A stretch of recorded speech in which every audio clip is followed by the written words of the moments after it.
et bienvenue dans ce nouvel épisode d'Éclat de tradition.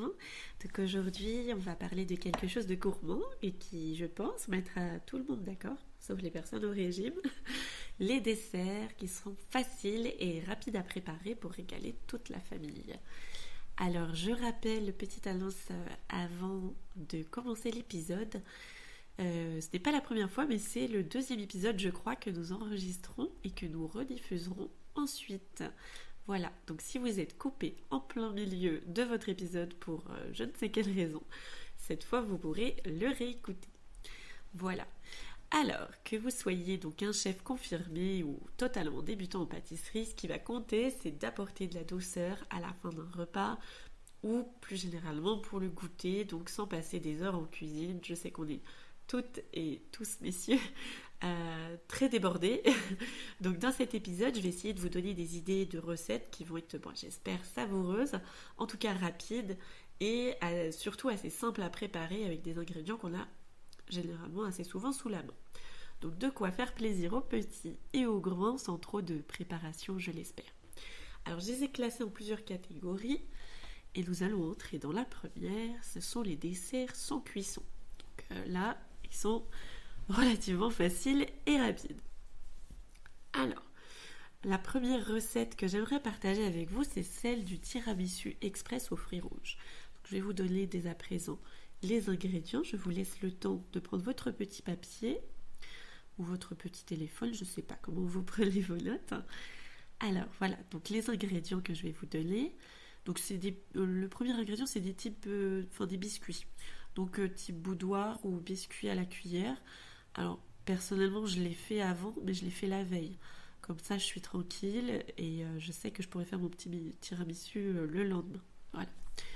Donc, quelques biscuits. En général, alors ça dépend de la taille de votre plat, mais là, par rapport aux proportions que je vais vous donner, je dirais qu'il en faut, 24. 24, ça dépend de la taille de vos biscuits à la cuillère également. Donc, moi, j'en utilise 24 dans mon plat par rapport aux proportions que je vais vous donner. Voilà, après vous bricolez, hein, bien sûr, la cuisine c'est toujours un peu ça. Donc il vous faudra donc 250 g de mascarpone, 250 ml de crème fouettée, ou vous pouvez mettre de la chantilly, un peu de sucre. Alors, il en faut, mais personnellement j'en ai pas beaucoup parce que j'aime pas trop mettre beaucoup de sucre dans mes recettes. Surtout que là il y a des fruits, donc en général vous n'en avez pas trop besoin. Alors des fruits rouges, donc il faudrait qu'ils soient frais. Mais vous pouvez utiliser des fruits surgelés aussi, je pense que ça marche aussi. Voilà. Nous, on utilise les mûres qu'on trouve dans le jardin, pour vous dire. Mais ça marche aussi avec des fraises, avec des framboises, avec des myrtilles, etc. Ça marche avec tout, vous pouvez tout prendre. Alors, donc, tout d'abord, vous disposerez donc vos biscuits dans des petits verres ou des petits ramequins ou dans un grand plat. Moi, je préfère le grand plat. Mais si vous voulez une présentation individuelle, ça fait plus chic. Après, je sais que quand c'est pour un dessert, c'est plus intéressant, je dirais, de le proposer dans des petits bols si vous avez un grand plat. Mais si vous recevez, si vous avez des invités, si c'est par exemple parce que les petits amis de un tel et un tel de vos enfants sont aussi là, prenez des ramequins ou des petits verres ou réutilisez des verres en verre dans lesquels sont contenus les yaourts. Voilà, les pots de yaourt en verre sont idéaux pour faire ça. Voilà, donc vous mélangez ensuite votre mascarpone avec la chantilly et puis un petit peu de sucre, 2-3 cuillères à café ou une cuillère à soupe. Hein. Il n'y a pas besoin de beaucoup de sucre. Hein. Donc vous ajoutez une touche de crème donc, sur les biscuits, puis ensuite vous mettez une couche de fruits rouges et vous répétez en couches comme des lasagnes. Et vous terminez donc par quelques fruits sur le dessus pour décorer. Bien sûr, après, il faut le mettre au frigo et puis vous avez quelques temps. Après, si vous êtes pressé, vous pouvez utiliser de la crème fouettée qui a déjà été préparée à l'avance. Une fois mis au frigo, je dirais 10 minutes. En général, ça suffit et vous pouvez le déguster. Et c'est rare. Moi, je dirais, non, c'est pas rare. Ça n'a jamais pas eu de succès chez moi. Voilà. Après, à vous de voir, je ne sais pas, vous avez peut-être des gens réfractaires. Voilà, donc pour la deuxième recette, dessert sans cuisson, je vous propose des bananes au chocolat. Et alors celle-ci, par contre, effectivement, moi j'ai un enfant qui n'aime pas le chocolat. Donc, je sais, c'est bizarre, mais il n'aime pas le chocolat, donc c'est difficile de le lui faire accepter. Mais sinon, tous les autres, ils aiment beaucoup ça. Alors, les bananes au chocolat, il va vous falloir 4 bananes bien mûres, donc, ou une pour chaque enfant, vous voyez. Mais en tout cas, pour chaque banane, vous prévoyez environ 25 grammes de chocolat noir. Donc si vous utilisez 4 bananes, utilisez 100 grammes de chocolat noir. Après, il y en a qui aiment bien qu'on mette un petit peu de noix de coco ou des noisettes concassées par-dessus. Excusez-moi. Donc du coup, après, vous pouvez rajouter un peu ce que vous voulez pour le topping. Voilà, c'est à vous de voir. Alors évidemment, vous coupez les bananes en deux, dans le sens de la longueur. Donc vous faites fondre le chocolat au bain-marie ou au micro-ondes si vous avez un micro-ondes. Personnellement, il m'arrive, je ne vous le cache pas, de mettre un peu de crème dans le chocolat si je le fais au bain-marie. Et c'est souvent ce que je fais. Parce que je trouve qu'il fond mieux et qu'il est plus facile à fluidifier après. Mais c'est vrai que ça rajoute de la matière grasse. Donc c'est à vous de voir, ça marchera aussi avec juste du chocolat fondu. Donc après vous trempez chaque moitié de banane dans le chocolat fondu, vous saupoudrez de votre topping, donc nous ce sera noix de coco, noisettes concassées, quelquefois aussi les petits, tout petits souvent demandent des petits vermicelles en chocolat, bon ça fait beaucoup de chocolat mais bon, c'est vous qui voyez. Et ensuite vous pouvez soit laisser refroidir pour ceux qui préfèrent manger froid, soit le déguster tout de suite pour ceux que ça ne dérange pas de manger chaud. Je vous précise parce que effectivement le chocolat va être un peu chaud. Moi j'ai un petit qui déteste manger chaud. Donc on attend tous que ça refroidisse pour lui, mais sinon pour les autres c'est bon. Donc pour un goûter rapide, ça c'est tip top. ça, vous avez quand même un fruit, même si c'est enrobé de chocolat. Vous avez quand même la conscience tranquille et puis personnellement ça me rassure de savoir que c'est plutôt du chocolat noir parce que ça leur fait une touche de chocolat sans que ce soit trop sucré, trop transformé, etc. Bon bien sûr je sais que le chocolat c'est forcément un produit transformé mais je pense qu'on se comprend. Alors ensuite vous avez les gâteaux minutes au micro-ondes. Alors sur cette catégorie, je voudrais faire un aparté parce que pour ceux qui me suivent, vous savez que je n'ai pas de micro-ondes chez moi. Mais, il nous arrive très souvent de passer une semaine ou deux chez mamie et mamie a un micro-ondes. Donc dans ce cas, effectivement, surtout comme en plus c'est inconfortable, j'imagine que vous partagez ce sentiment, c'est très inconfortable quand on n'est pas chez soi de faire la cuisine. Donc il m'arrive de faire des gâteaux au micro-ondes, bien que effectivement je n'apprécie pas le micro-ondes en soi. Mais il faut avouer, c'est bien pratique. Donc du coup, alors c'est le côté dédicace à nos amis américains pour cette partie donc sur les gâteaux au micro-ondes. Alors je vous propose donc 2 recettes. La première c'est un mug cake au chocolat. Donc pour cela, il vous faudra, donc c'est compté en cuillères, donc vous n'avez même pas besoin si vous voulez de balance ou quoi, vous êtes vraiment tranquille. Donc il vous faudra un grand mug quand même. Donc 3 cuillères à soupe de farine, 2 cuillères à soupe de sucre, ça c'est une dose que vous pouvez réduire si besoin. 1 cuillère à soupe de cacao en poudre, là vous savez que vous mettez dans le chocolat du matin des petits. 2 cuillères à soupe de lait, 1 cuillère à soupe d'huile. Alors, sur l'huile, le mieux, c'est quand même... Excusez-moi, décidément, ce matin, je ne sais pas ce que j'ai. Donc, l'huile, c'est quand même mieux de mettre une huile assez neutre. Essayez de ne pas mettre d'huile de sésame ou quoi. Mais, personnellement, des fois, je le fais avec de l'huile d'olive et ça passe. Franchement, ça, on sent pas le goût. Bien sûr, encore une fois, prenez pas une huile trop forte. Mais voilà, je pense que ça peut être bon avec un peu tout. Surtout qu'il n'y en a pas beaucoup par rapport aux autres ingrédients. Et enfin, un œuf. Alors, vous mélangez tout ça dans un grand mug.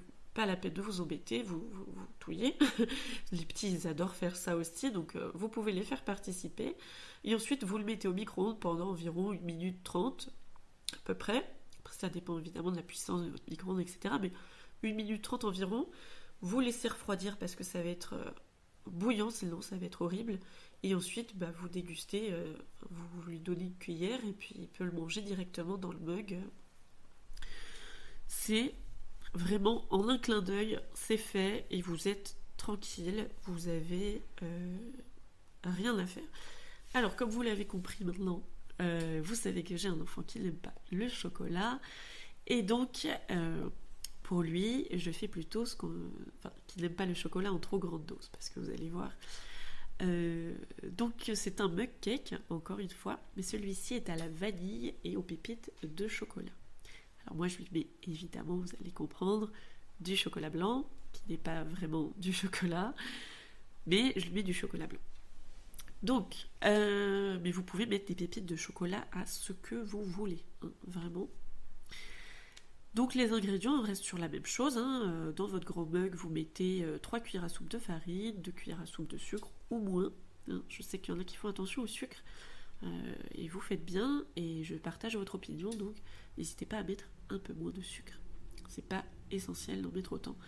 2 cuillères à soupe de lait et 1 cuillère à soupe d'huile, même commentaire pour l'huile tout à l'heure, et votre œuf. Et donc c'est là que vous rajoutez donc un petit sachet de sucre vanillé ou un demi-sachet de sucre vanillé, ça dépend des goûts et de la puissance de votre sucre, parce que je sais que certains sachets ont plus de parfum vanillé que d'autres, donc ça dépend vraiment de vous, de comment vous le sentez et des produits que vous avez sous la main aussi. Et donc après vous pouvez rajouter, mais c'est tout à fait optionnel également, donc quelques pépites de chocolat. Et nous on le fait avec des pépites de chocolat blanc. C'est assez écœurant avec les pépites de chocolat blanc. Ah, ça c'est mon goût personnel, hein. Les enfants ils adorent, mais je vous conseillerais quand même de mettre un peu moins de pépites de chocolat blanc que vous n'en mettriez pour des pépites de chocolat au lait ou noir par exemple. Voilà, donc même directive, vous mettez vos ingrédients dans le mug, vous ajoutez vos pépites de chocolat en tout dernier si vous le voulez, vous faites cuire, excusez-moi, ce matin ça ne va pas, vous faites cuire donc pendant 1 minute environ au micro-ondes, vous laissez reposer avant de le manger parce que sinon ça va être bouillant, c'est très dangereux. Alors après, bien sûr, cette idée de mug cake, vous pouvez varier, vous avez votre base, parfois on ajoute un peu d'extrait pas de vanille, mais de fleurs d'oranger, faut pas en mettre beaucoup parce que c'est très écœurant, un peu de cannelle aussi, voilà, donc là les enfants ils adorent, vous êtes sûr, vous êtes tranquille, alors après c'est cuit au micro-ondes, etc., c'est pas non plus très sain, mais au moins vous savez qu'ils ont leur goûter, si vous êtes pressé, si c'est un jour sans, hein, parce que des fois on a des jours sans, voilà, vous êtes tranquille. Alors, pour la troisième catégorie, c'est des desserts avec peu d'ingrédients. Donc ça, c'est... Imaginons que nous sommes la veille de votre jour de course. Vous êtes dans le cas de figure dont on parle. Alors, la première recette, ça va être un crumble aux pommes, mais express. Parce que parfois, les crumbles, c'est un peu long. Donc vous prenez un petit plat qui va au four, vous coupez 3 pommes, et pour l'équivalent, vous prenez 50 g de beurre, 50 g de sucre, 50 g de farine. Donc d'abord, évidemment, vous épluchez, vous coupez les pommes en petits morceaux, vous les mettez dans le plat qui va au four. Dans un bol, vous mélangez votre beurre, votre sucre, votre farine, vous essayez de faire votre petite pâte sableuse là avec les doigts, donc ça c'est désagréable, j'en conviens, mais il faut le faire.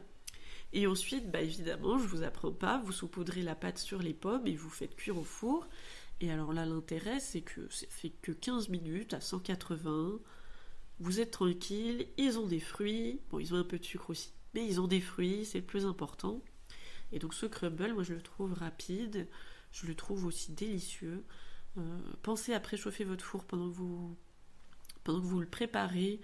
Comme ça, vous êtes sûr que vous avez vraiment que les 15 minutes après de cuisson. Vous pouvez faire autre chose, vous pouvez commencer les devoirs, vous pouvez vous préoccuper d'un autre sujet, d'une autre problématique du jour. Et puis 15 minutes après, vous avez votre goûter, vous êtes tranquille. Voilà. Alors, dans le même ordre d'idées, c'est la mousse au yaourt et au miel. Alors ça, c'est une recette qui est un peu moins classique que le crumble, bien sûr, mais qui peut faire des fans. Alors, les ingrédients. 4 yaourts nature pour 2 cuillères à soupe de miel. Et alors après, moi, ce que j'aime bien, c'est rajouter des fruits. Des fruits frais, bien sûr, si vous avez, ou si vous décongelez des fruits surgelés ou ce genre de choses, pour garnir, en fait, pour qu'il s'y crée un petit peu de fruits. Donc vous mélangez les yaourts et le miel dans un bol, vous servez dans des verres et vous garnissez. C'est simple, c'est frais. Surtout en guise de dessert, ça c'est bien parce que parfois ils ont du mal à accepter le yaourt nature tout court. Si vous rajoutez que du miel ou ça évite déjà de rajouter du sucre, ou si vous rajoutez même que des fruits, parfois ça peut être intéressant. Nous on appelle ça une mousse, mais effectivement c'est vrai que c'est pas tellement une mousse.